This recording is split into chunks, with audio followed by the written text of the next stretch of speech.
পুরনো পর্তুলাকা কম বেশি আমাদের প্রত্যেকের কাছে রয়েছে, আর তার অবস্থা এরকম হয়ে গেছে, নিচ দিয়ে বেঁকে গেছে। তো সবসময় খেয়াল রাখবেন যে সমস্ত ডালগুলি নিচে হেলে গেছে এই সমস্ত ডালগুলিকে কেটে দেবেন। আর এই সমস্ত ডালগুলিকে এই কারণে কেটে দেবেন কারণ এগুলি থেকে নতুন চারা তৈরি হবে। আর মাঝে যে সমস্ত ডালগুলি লেগে আছে সেই সমস্ত ডালগুলিকে রাখার চেষ্টা করবেন। আর এই যে গাছগুলি রয়েছে এই গাছগুলি কিন্তু এখনই কিন্তু পরিচর্যা করতে হবে, তাহলে কিন্তু আপনার প্রচুর ফুল হবে আগামীতে। তো এই গাছগুলিকে আমরা অনেকেই করি, এই ডালগুলিকে নষ্ট করে ফেলি, বা এই সমস্ত গাছগুলিকে আর কোনো রকম পরিচর্যা না করার জন্য গাছগুলিকে আমরা সম্পূর্ণরূপে নষ্ট করে ফেলি। এগুলি প্রত্যেকটা কিন্তু খুব গুরুত্বপূর্ণ জিনিস। এই ডালগুলি থেকে কিন্তু আগামীতে প্রচুর চারা হবে, গাছ হবে। আর এর মধ্যে কালার তো আমার এখানে মোটামুটি মিক্স কালার রয়েছে, প্রচুর ধরনের কালারের মধ্যে রয়ে গেছে। তো এইভাবে কাটা দেখে অনেকের হয়তো কষ্ট হচ্ছে যে এগুলো কেটে দিচ্ছে এভাবে একেবারে ঘাসের মতো করে। তো এগুলিকে এভাবে ঘাসের মতো করে আপাতত কেটে দিতে হবে। আর এখন যেটা করতে হবে সেটা হচ্ছে এই যে ভেতরের দিকে যাবেন দেখবেন এই ধরনের ঘাস, এই যে এই ঘাসগুলি মানে খুবই বাজে একরকম ঘাস। এটার মধ্যে কিন্তু প্রচুর পরিমাণে কিন্তু এই ঘাসগুলি থাকলে কিন্তু একেবারে সম্পূর্ণভাবে মোটামুটি শেষ করে দেয়। তো এইগুলিকে পরিষ্কার করতে হবে। আর এগুলি ভেতর থেকে একদম পরিষ্কার করতে হয়। এগুলি এক ধরনের গাছ, ইনডোর প্ল্যান্ট। এর প্রচুর ভ্যারাইটি, নতুন আপডেট ভ্যারাইটিগুলি কিন্তু এখন মানুষ ইনডোরে লাগাচ্ছে। এই গাছটির নামটা অক্সালিক প্ল্যান্ট, সরি এটার নাম হচ্ছে অক্সালিক প্ল্যান্ট। আর এই অক্সালিকের এটা হচ্ছে নর্মাল ভ্যারাইটি, যেটা জঙ্গল বলা হয়। আর একটা বেরিয়েছে যেটা, সেটা হচ্ছে বিভিন্ন ধরনের ভায়োলেট কালারের পাওয়া যায় বা বিভিন্ন কালারের পাওয়া যায়, আবার এটার ফুল পাওয়া যাচ্ছে। অক্সালিক প্ল্যান্টের এখন নতুন নতুন ভ্যারাইটি এখন কিন্তু প্রচুর বেরিয়েছে। তো এখন যেটা করতে হবে সেটা হচ্ছে এই ঘাসগুলিকে, সমস্ত ঘাসগুলিকে বেছে বেছে পরিষ্কার করে দিতে হবে। আর গাছ এই টবের মধ্যেই থাকবে। আর এই ধরনের জঙ্গলের যে সমস্ত লতানো গাছ তারাই কিন্তু মোটামুটিভাবে এই সমস্ত টবের মধ্যে একটু চোখে পড়বে আপনার। আমার টবের মধ্যে হয়তো এগুলি হয়েছে, অনেকের টবের মধ্যে হয়তো ঘাস হবে বা কোনো কিছু হবে। যেটা হবে সেই জিনিসগুলোকে কিন্তু আগে ভালো করে পরিষ্কার করতে হবে। এই সমস্ত এই সমস্ত গাছের মধ্যে বেশ কিছু পুরনো ডাল দেখতে পাবেন যেগুলি নষ্ট হয়ে গেছে। এই যে এই ধরনের ডালগুলি, এই ডালগুলিকে কিন্তু অবশ্যই আপনাকে এর ভেতর থেকে আলাদা করে ফেলতে হবে। এবং এরকম বাঁচতে বাঁচতে দেখবেন একটা সময় আসবে যে এর ভেতরে খুব একটা বেশি ডাল থাকবে না, কারণ পুরনো যে সমস্ত ডালগুলি থাকে তার মধ্যে অনেক বেশি থাকে যেগুলি ফাঙ্গাল অ্যাট্রাক্টেড থাকে। ডালগুলো অনেকটা নষ্ট, এই সমস্ত ডালগুলি মোটামুটিভাবে নষ্ট বললেই চলে। এগুলিকেও বেছে ফেলতে হয় এবং একদম ফ্রেশ গাছ রেখে দিতে হবে, যে গাছগুলি এই সময় রোদ পাওয়ার সঙ্গে সঙ্গে কিন্তু ডালগুলি খুব তাড়াতাড়ি বেড়ে উঠবে। আর সমস্ত ডালই যে তুলে ফেলতে হবে এমনটা নয়, যে সমস্ত মরা, যেগুলি প্রয়োজনীয় অপ্রয়োজনীয় ডাল সেগুলি তুলতে গিয়ে দেখবেন কিছু কিছু ডালে গোড়া থেকে উঠে যাবে। তত ভয় পাবার কিছু নেই। কিছু ডালে গোড়া থেকে উঠে গেলেও কিছু কিছু ডাল আবার এর মধ্যে থেকে নিয়েই কোথাও কোথাও লাগিয়ে দেবেন, তাতেও হয়ে যাবে। আর তেমন কোন রকম কোনো সমস্যা হবে না। আর এখন যে মূল যে বিষয়টা থাকে সেটা হচ্ছে এই ডালগুলি রয়েছে, এই ডালগুলি এই যেটা যেমন উঠে গেছে, ঠিক আছে, এই ডালগুলিকে আমি আলাদাই রেখে দিলাম। এখন যে মূল বিষয়টা থাকে সেটা হচ্ছে এখন এই গাছের খাবার। তো খাবারের বিষয়টা, এখন আমরা কি খাবার প্রয়োগ করবো এই সমস্ত মানে ভেতরে যে খাবারগুলি বা যে মাটিতে গাছগুলি রয়েছে সেই মাটিতেই থাকবে। এখন নতুন করে আমরা কিছু খাবার প্রয়োগ করতে চাইলে প্রয়োগ করতে পারবো। আর একটা বিষয় আপনাদেরকে খেয়াল রাখতে হবে, এই জায়গাটাতে কিন্তু ফাঙ্গালটা প্রচুর পরিমাণে রয়ে গেছে এই সমস্ত ডালের ভেতরে। তার জন্য কিন্তু অবশ্যই আপনাকে কিন্তু এই পুরনো গাছগুলিতে ফাঙ্গাল নাশক স্প্রে করতে হবে।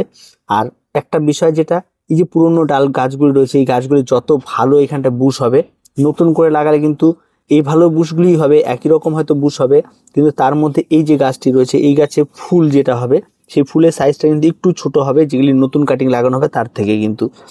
আর একটা বিষয় যেটা, এটা খুব তাড়াতাড়ি ফুল আসবে এবং অনেক বেশি ফুল একসঙ্গে পাবেন, আর বুস্টটা ওটার হতে একটু সময় লাগবে, এটুকুই ডিফারেন্স থাকবে।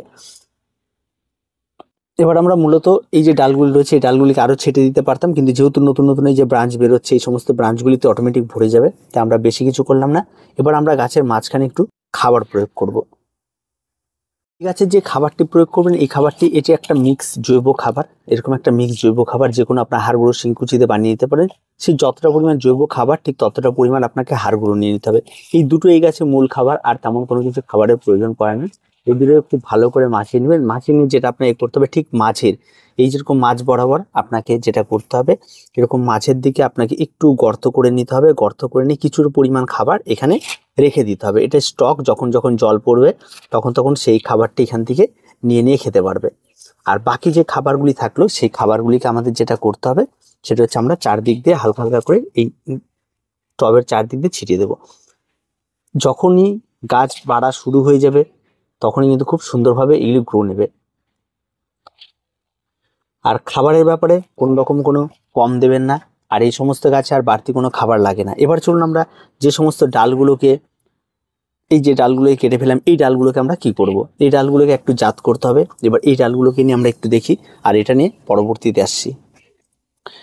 এই সমস্ত ডালগুলো নিয়ে অনেকেই বলে যে আমরা লাগানোর পর ডাল নষ্ট হয়ে গেছে। তো ডাল নষ্ট হয়ে যাওয়ার একটা মূল কারণ আপনাদের বলি, সেটা আপনাদের ভালো করে বুঝতে হবে। এই যে এটা যদি আপনি ডাল দেখেন, এই ডালটিকে যদি আমি এখান থেকে ভেঙে নিই, আপনি যদি এটাকে দেখি, এটা যদি আমি এখান থেকে ভেঙে নিই, আপনি ঠিক বুঝে উঠতে পারবেন না এই ডালের সোজা কোন দিকে উল্টো কোন দিকে। আমি পাতাগুলো যদি ছড়িয়ে দিই, তাহলে আপনি ঠিক বুঝে উঠতে পারবেন না ডালের সোজা আর উল্টো কোন দিকে। এবার দেখা যায় আমার এই যে সাইডটা সরু ছিল, আমার ডালে কিন্তু এই দিকটা সোজা ছিল, এই দিকটা কিন্তু মাটির দিকে লাগতে হবে, কারণ গোড়াটা কিন্তু এটা ছিল। কিন্তু এই সাইডটা মোটা হওয়ার জন্য অনেকে কি হয়, উল্টো করে এটাকে বসিয়ে দেয়। ফলে কি হয়, এই সমস্ত ডালগুলি চট করে কিন্তু আর এদিকে থাকার জন্য কিন্তু তারা কিন্তু রূপটা কিন্তু আর বের হয় না। তার জন্য এই সমস্ত গাছগুলিকে লাগাতে গেলে সবসময় এই ডালগুলিকে এইভাবে না ঢুকে সবসময় চেষ্টা করবেন ডালগুলিকে শুইয়ে দেওয়ার জন্য।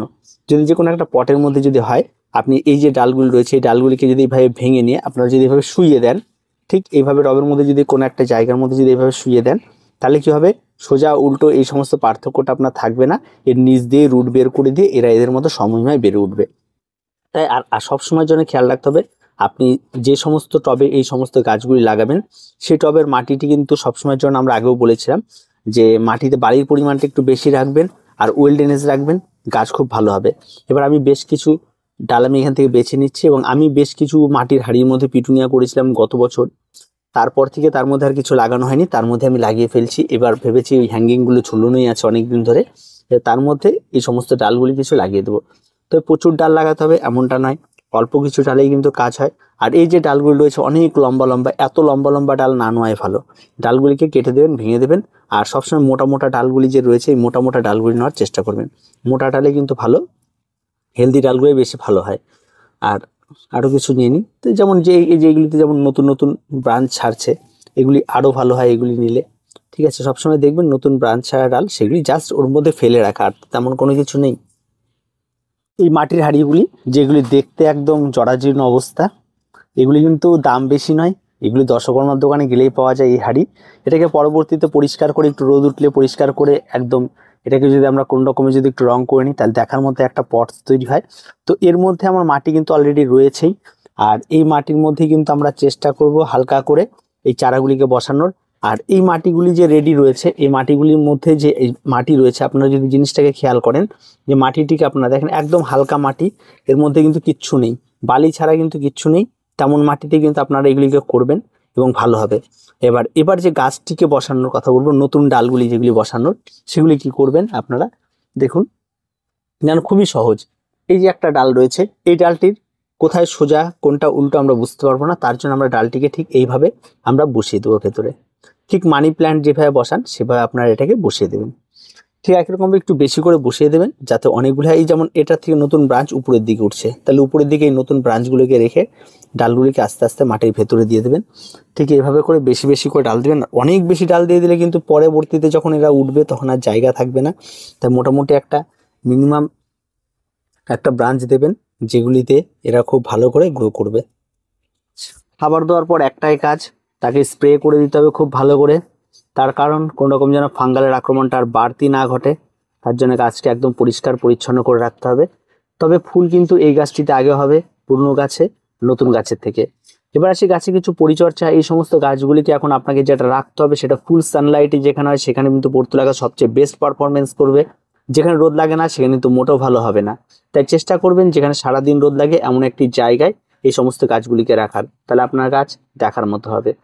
এবার আসি রোগ পোকামাকড় এই সমস্ত গাছে একেবারেই থাকে না। তবে মার্চ এপ্রিল মাসে যে কড়া সূর্যালোক পড়ে, সেই সূর্যালোকে কিন্তু জলের অভাবটা একদম হতে দেবেন না।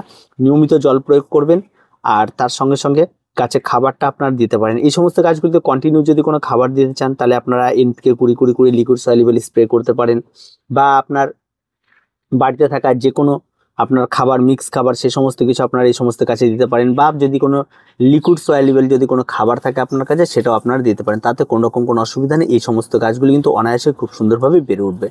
তো এই সমস্ত গাছের যে পরিচর্যা এগুলি রয়েছে, আর তেমন কোনো পরিচর্যা নেই। আর একটা বিষয় থাকে যে পুরনো ফুল যেগুলি হবে সেগুলিকে একটু কেটে ছেড়ে বাদ দিয়ে দিতে হবে, গাছের সঙ্গে একটু লেগে থাকতে হবে, গাছের ছোটোখাটো পরিচর্যা করতে হবে। আপনারা চাইলে এগুলি হ্যাঙ্গিংয়ে অনায়াসেই করতে পারেন, হ্যাঙ্গিং পটসের মধ্যে খুব ভালো হয় এবং প্রচুর কালারের বর্তমানে পাওয়া যাচ্ছে এবং দেখার মতো কিন্তু গাছ কিন্তু একটা।